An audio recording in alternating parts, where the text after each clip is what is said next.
जानना चाहते हैं कि कैसे वो पढ़ाई किए हैं, कैसे उनका पारिवारिक लिए रहा हुआ है। तो मनीष भैया का बचपन का कुछ बताइए, ऐसा चीज़ जो कोई नहीं जानता हो, एक माँ जानती हो, एक मतलब परिवार के लोग जानते हो, और दर्शक भी आज जाने आपके माध्यम से। मनीष 3 भाई हमार मने हस्बैंड बनी, माझिल हम बनी, सबसे जेठ संतान मनीष बड़े। मनीष के शुरू से बचपन से भी लाड़ प्यार बहुत ज़्यादा भइल बा। उनकर बड़े पापा या उनकर दादाजी चाचा जी सबे बहुत ज़्यादा प्यार कइले बा। ओकरा बाद में धीरे धीरे बढ़लन, उनकरा के कुछ दिन उनकर बड़े पापा हैदराबाद में रह के पढ़ौनी। ओकरा बाद में वो अलन तो छोटे में लेके गईनी 2.5-3 साल के, तो 1-2 साल होते ही पढ़लन। ओकरा बाद में अलन तो हॉस्टल में डाल देनी सर में थी बेतिया से पुना गईनी, तो पुना कुछ दिन हमरा संगे रहलन।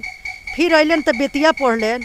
बेतिया जब इंटर कर लेलन तब एथी पुना गईले, पुणे उनकर एडमिशन भयल। अच्छा माँ, बचपन में बदमाशी करते थे कि नहीं? छोटे छोटे बच्चे बदमाशी करते थे, आपको तंग करते थे कि नहीं? ना छोट से हमार छोटका बेटा बहुत बदमाश रहे, लेकिन बड़का बेटा बदमाश नहीं। छोटका तंग करे, बड़का देख लीजिए भाई, छोटा भैया भी देखेंगे।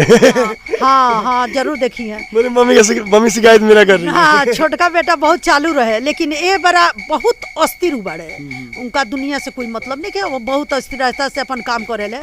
आई बहुत अस्थिर रहलन, शुरू से समझदार रहले, शुरू से समझदार रहले। नहीं हमरा के तंग उंग नहीं खन कैले। अभी भी कुछ भी भयल, कुछ मने उनकरा साथे भाला बुरा कुछ भी भयल, उनकर साथ हम ना छोड़नी, उनकर भाई ना छोड़ले, उनकर डैडी जी बोली सब करी। लेकिन हमार मनीष कहलन जे हमार माँ हमार भाई ताकत हो। बिल्कुल सही है, बिल्कुल सही। आज भी अब तो खैर 100 आदमी में 95 आदमी प्यार करेला, तो 5 आदमी जरूर ओकरा के टांग खींचेला। तो कहल मनीष के जे टांग के बदला हाथ खींचे तो आगा मुँह आदमी बढ़ो। तब बिहार में बाटे कि टांग खींचता, तो टांग खींचला से कुछ ना हुई, जन भगवान चाहिए तो हुई।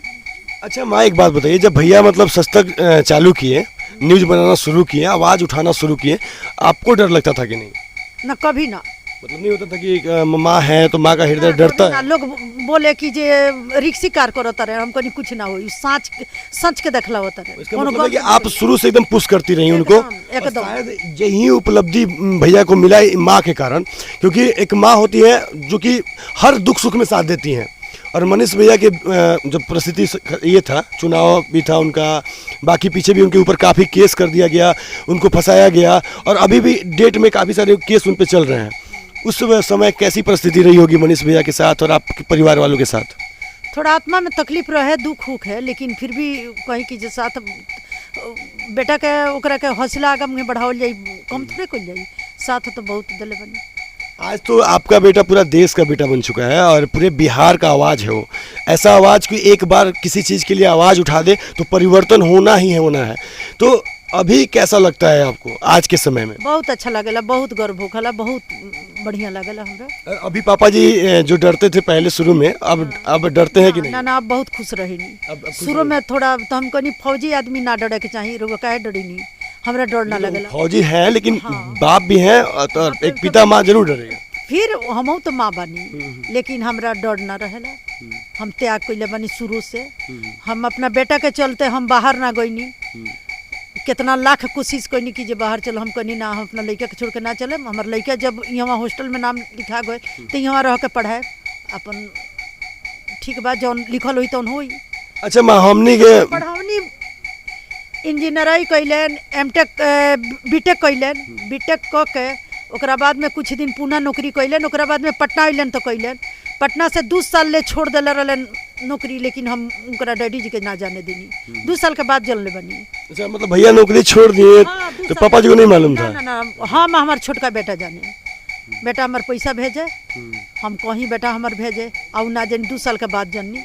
तो थोड़ा दुख हुआ का भयल, लेकिन फिर कहनी अच्छा ठीक बा, दुख भइल बा तो उहे सुख दी है, लेकिन उनका पैसा से कोई मतलब नहीं है। हमरा के पैसा देलन तो हम ना लेवे के चाहिए, जो बहुत ज्यादा मेहनत कर। वीडियो देखे थे आप, पैसा दे रहे थे, हटाओ तार पैसा ना चाहिए। उनकर मेहनत देखे नहीं तो हमरा आँख से लूर गिरेला। जो दिन रात वो सुतेलन को, ये तो हम करे के डांटे नहीं तो कहलन जो मम्मिया के घरे बैठ जाइए, कहनी बाबू है ना तू रात भर जागो रह तर सुतब को, तो कबो डांटे लेन जो मम्मी तो हम घरे आके बैठ जाइए। लेकिन हमरा तकलीफ होखला मेहनत करेला, तो वैसे हम पैसा लेवे के ना चाहिए नहीं।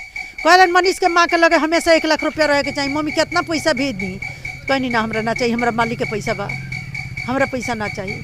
हाँ जबरदस्ती करेलन पैसा लग, बहुत प्रयास करेले। हाँ अच्छा माँ, लड्डू कब खाई भैया के हमने के मिट ब्याह के? अब जब लिखल हो हम तो अपना मन से कहत तनी 25 ले, लेकिन भगवान के लिखला से जौन भगवान करियन तो वे हुई।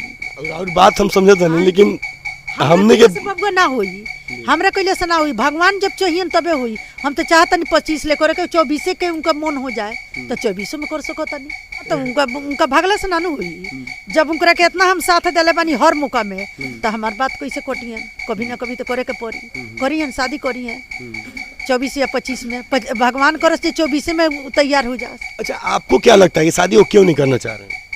शादी ऐसे कहतरन कि जे अभी हम बहुत बिजी रहतनी, अभी हमरा लगे टाइम नहीं है। मतारी से हमरा 6 महीना 7 महीना 8 महीना हो जाता, तो दूसरा कोई के लड़की के हम ले आई और ओकरा से हम माने जल्दी हम आई ना मिली ना तो ओकरा तकलीफ होगी एक के चलते। तो जब अस्थिर हो जाता रे, अस्थिर भगवान को दिहन तब शादी हुई। अब हम माँ है, हम दुख सुख में बानी, सब दुख हम जानतानी आ सब हम बर्दाश्त करें। दूसरा कोई पापा जी कभी बोलते हैं कि नहीं भैया को मनीष शादी कर लो? बहुत ज्यादा हमरा ले, छोटका बेटा का हम शादी कैनी तो हमरा ले ज्यादा दुखित रहनी, पापा जी बहुत ज्यादा दुखित रहनी। वो तो होता है, बड़े बेटा हैं और नहीं शादी। तीनों भाई के माने जेठ वंश बड़े घर भर में, इतना उनका जन्म भैले से खुशी उनका दादाजी के भैल की जे माने कहे लखना, दादाजी तो गुजर गई, दादी भी गुजर गई।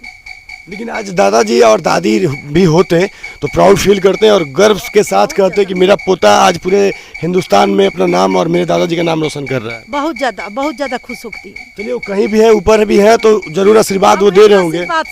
आशीर्वाद से वो बहुत ज़्यादा दान उपदान करत रहनी हो। अच्छा मैं एक चीज हम सुने हैं कि मनीष भैया दादाजी के जैसे हैं, इसमें क्या सच्चाई है? एकदम सही बात बा। वो जब हमारे पापा जी रिटायर भइनी तब जितना पैसा मिले वहाँ के सुबदार मजर से रिटायर भइल बनी, जितना पैसा मिले उतना दान उपदान में बेटा उन लोग के कोई मतलब ना रहे, कोई के ना दी, वो सब दान उपदान में उनके मुँह के थी के इहो बड़े उन्हें जैसे। मतलब हम लोग बड़े पापा से बात हुआ था तो बता रहे थे कि मनीष भैया जो है अपने दादा के जैसे हैं और शेर दिल इंसान है।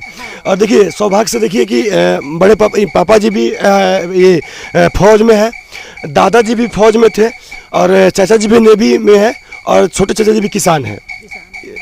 तो सभी देश से जुड़े हुए हैं, मिट्टी से जुड़े हुए हैं और देश की सेवा करते हैं।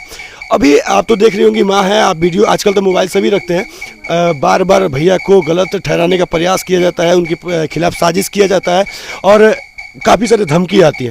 तो जब धमकी मिलता है तो आपको डर लगता है कि नहीं? ना डर लगल, हमने डर कहे लगी ना लगी। वो जरे वाला के जर्रे दी, हाथी चले बाजार कुत्ता भूखे हजार, वो कुत्ता भूखो तब कोई से कोनो फर्क ना पड़ी, उससे और उनकर ज़्यादा अथी होगी, कोनो उससे नहीं के। जितने लोग जली तितने आगे मुँह बढ़ी हैं। अच्छा जो लोग गाली बकते हैं मनीष भैया को या जो लोग धमकी देते हैं उन लोग को क्या संदेश दीजिएगा माँ? गाली देता धमकी देता वो बाद में अपने समझ जाई जे मनीष कैसन बड़ा, मनीष के माँ कैसन बड़ी, हम लोग के कुछ ना कह सकता नहीं। वो लोग गलत नहीं खे, लोग कहूँ से ना कहूँ से कोई के ना कोई के साजिश पर करता लो तो करता लो, बाद में आपसे आप ठीक हो जाई लो। वो सही देखलावता रहे, सही काम करता रहे, वो कोई के मैंने रुआ के पैसा नहीं खोल ले, जहाँ ले दिक्कत होगा तो तहाँ लोग के देता रहे। ये तो है, कुछ लोगों को लगता है कि वो आरएसएस और बीजेपी के ये हैं। तो आपको बता देना चाहते हैं कि जब मनीष भैया चुनाव लड़े थे तो वो बीजेपी के खिलाफ में लड़े थे। और दूसरी बात, कुछ लोग आरएसएस का भी ये करते हैं, जो बच्चा का एक उनके फ्रेंड का बच्चा है जो बीजेपी का झंडा लिया हुआ है, इस चीज़ को लेकर भी काफ़ी सारे उनको ट्रोल किया जा रहा था।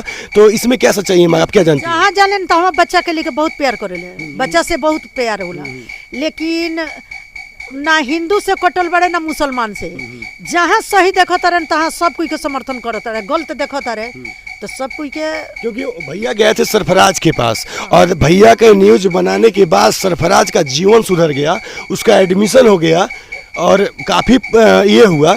तो इस चीज़ को लेके तमाम उन लोगों को जो जातिवाद का कीड़ा बांट रहे हैं, समाज में गंद फैला रहे हैं, और ये हम लोग को, हमारा जो समाज उसको बांटने का प्रयास कर रहे हैं, उन लोगों को क्या संदेश दीजिएगा? तब कहाँ उस एथी के जातिवादी तो करत नहीं खो, बिल्कुल नहीं। ना बीजेपी के खिलाफ बड़े, ना कांग्रेस के, ना जदयू के, कोई के खिलाफ नहीं खो। अच्छा काम करत लो तो सब कोई के अच्छाई करत रे, बुरा करत लो तो बुराई करत रे। वो लोग के का कर सकत रे, बुराई कह सकत रे, वो लोग के तो सुधार नहीं कर सकता।